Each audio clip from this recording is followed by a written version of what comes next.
अध्यक्ष महोदय, वितरित केल्याप्रमाणे. अध्यक्ष महाराज, गौण खनिज किंवा उत्खननाची परवानगी ही वेळोवेळी तहसीलदार किंवा एसडीओ कार्यालयात दिली जाते आणि त्यामध्ये व्यवस्थित त्या रॉयल्टीची पावत्याच्या माध्यमातून उत्खनन किंवा भराव सुद्धा केला जातो.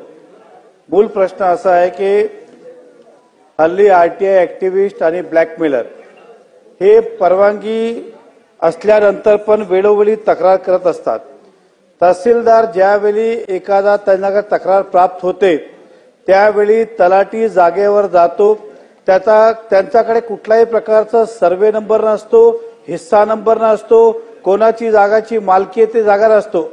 अंदाजित ते डीपी प्लॅन प्रमाणे सर्वे नंबर उचलतात. भराव एका ठिकाणी झाला, नोटीस दुसऱ्याला जातात. अशा प्रकारचे अनेक तक्रारी प्राप्त आहे. दुसरा मुद्दा असा की ज्या ठिकाणी भराव झाला असेल आणि त्याला नोटीस आली तरी त्याची तारीख नक्की न असते की हा भराव कधी झाला. नोटीस आल्यानंतर ज्यावेळी हिअरिंगला जातात त्यावेळी तो एखादा विकासक असेल किंवा शेतकरी असेल किंवा जागा मालक असेल, तो सांगतो की मी तर जागा 8 वर्षापूर्वी भराव केली आहे, कोण 4 वर्षापूर्वी, पण 3-3, 4-4, 5-5 अशा ठिकाणी सुद्धा नोटीस गेली जिकडे अख्खी 7-7, 10-10 मालाची इमारत उभी आहेत आणि त्यांना सुद्धा नोटीस गेलेली आहे. म्हणजे तलाठी अंदाजित नोटीस पाठवतात आणि जे खरोखर ज्यांनी रॉयल्टी भरून जागेवर भराव केलेला आहे परंतु त्याची काल मर्यादा नाही की तहसीलदार नोटीस पाठवल्यानंतर रॉयल्टी आपण किती वर्ष सांभाळायची. इन्कम टॅक्सला पेपर 8 वर्ष सांभाळायचं, जीएसटीला आपण 9 वर्ष सांभाळायचं. रॉयल्टी हे किती वर्ष आपण पावत्या ठेवायची. एखादा जमीन मालकाने विकासच केला नाही आणि त्याला 5-6 वर्षांनंतर नोटीस आली की तुमची रॉयल्टी दाखवा, तर त्यांनी किती वर्ष रॉयल्टी ही सांभाळून ठेवायची. ह्याबद्दल मंत्री महोदय याचं स्पेसिफिक टाइम नक्की करतील का.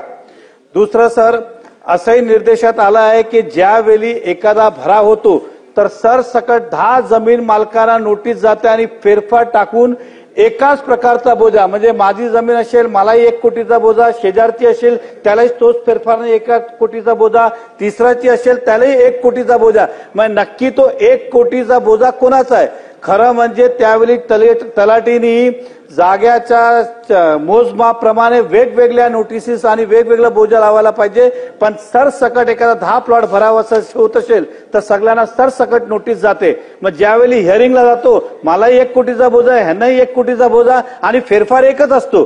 म्हणून मंत्री महोदयांना मला विनंती अशी आहे, स्पेसिफिक प्रश्न आहे की आपण रॉयल्टीची पोचपावती किती टाइम सांभाळून ठेवायची याचा आपण निर्णय घेणार का.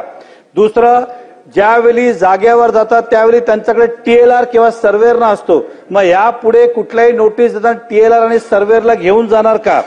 तिसरं, एखादा आपल्याकडे माहिती ना असेल तर गुगल मॅपचा आधारे हा प्लॉट 2 वर्षापूर्वी भराव झाला की 4 वर्षापूर्वी झाला या यंत्रणेचा वापर करणार का. चौथा शेवटचा प्रश्न, मंत्री महोदय, गेल्या 15 वर्षापासून अनेक केसेस एसडीओ ऑफिस, तहसीलदार ऑफिस, आरडी सगळ्यांकडे प्रलंबित आहे. तर ह्या जुन्या केसेससाठी आपण अभय योजना आणणार का की जसं आपण दंड माफ करून जे ओरिजिनल रक्कम आहे, जे जेन्युइन ज्यांनी चुका केली असेल किंवा ते निर्णयाला डिस्प्युटेड मध्ये पेंडिंग आहेत अशा प्रकारसाठी अभय योजना आणणार का. मंत्री महोदय.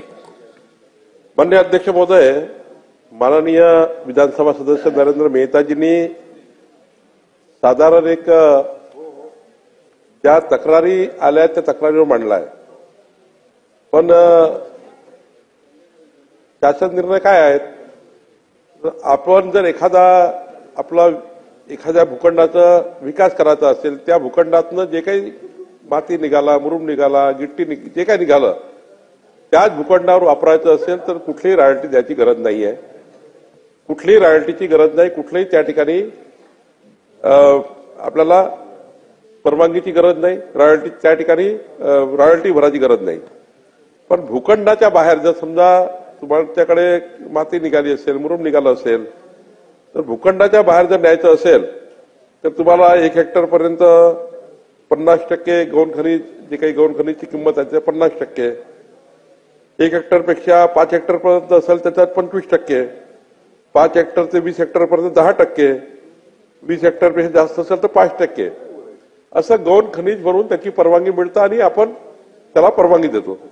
माननीय मेहता साहेबांचं जे मीरा भाईंदर हा जो भाग आहे, या भागामध्ये काही नोटिसेस ठाणे जिल्ह्यामध्ये काही नोटिसेस जुन्या विकासकाकडे काढलेल्या आहेत. असं तसं या ठिकाणी त्यांची मांडणी आहे. पण या लक्षवेधीच्या माध्यमातून कुठलाही तक्रार, कुठल्याही विकासकाची तक्रार आपल्याकडे नाही शासनाकडे.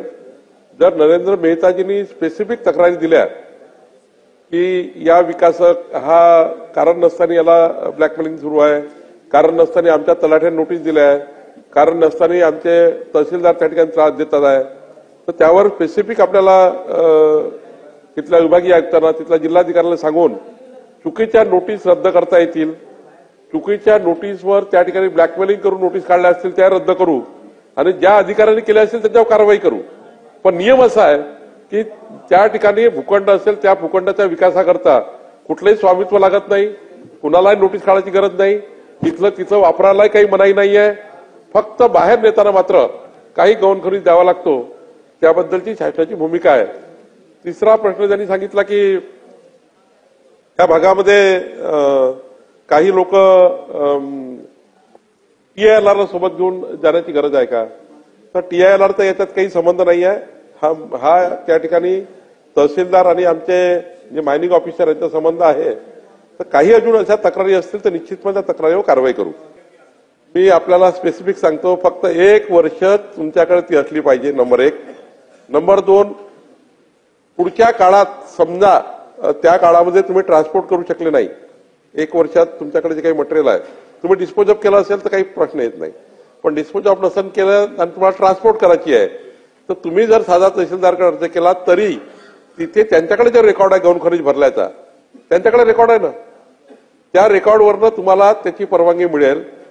त्यासाठी वेगळी काही तुम्हाला फार करण्याची गरज नाही.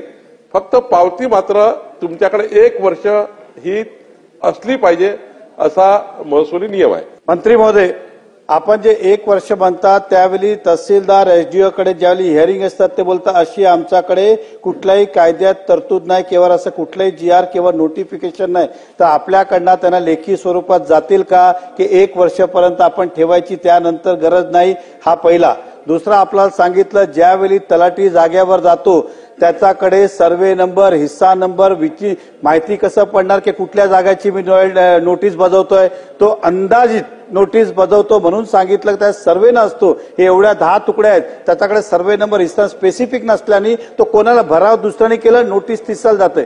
तिसरा प्रश्न होता साहेब की आपण यासाठी ज्या जुन्या डिस्प्युटेड मॅटर आहे 15-15 वर्ष, 10-10 वर्ष, त्यासाठी आपल्यालाही सरकारलाही रॉयल्टी भेटत नाही आणि ते कोर्टापर्यंत मॅटर चालू आहे. अशा लोकांसाठी आपण जसं वॅटमध्ये, सर्व्हिस टॅक्समध्ये, GST मध्ये अभय योजना काढतो त्या प्रकारचं अभय योजना काढली तर तो प्रश्न कदाचित सुटतील. आणि शेवटचा माझा प्रश्न हा एक आहे जे मला उत्तर अजून भेटलं नाही की सरसकट एकच फेरफार टाकतात तुमच्या जमीनला, माझ्या जमीनला, ह्यांच्या जमीनला की 1 कोटीचा बोजा सगळ्यांचा. तो जमीन खरं म्हणजे 4 तुकडे तर विभाजित करून टाकलं पाहिजे, पण एकच बोजा असल्या कारणाने फेरफार नंबर 1 असल्याने आता ते पैसे नक्की कोणी भरायचे? अशा प्रकारचे जे फेरफार टाकले ते आपण रद्द करणार का?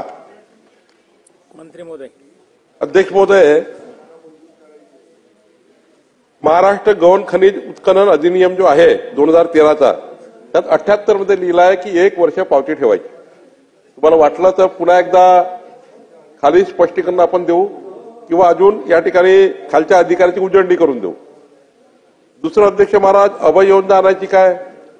या ठिकाणी या रेवणी केसेस आहे आणि रेवणी केसेसमध्ये अभय योजना आणण्याचा एकदा मला त्या केसेसची व्याप्ती बघावी लागेल.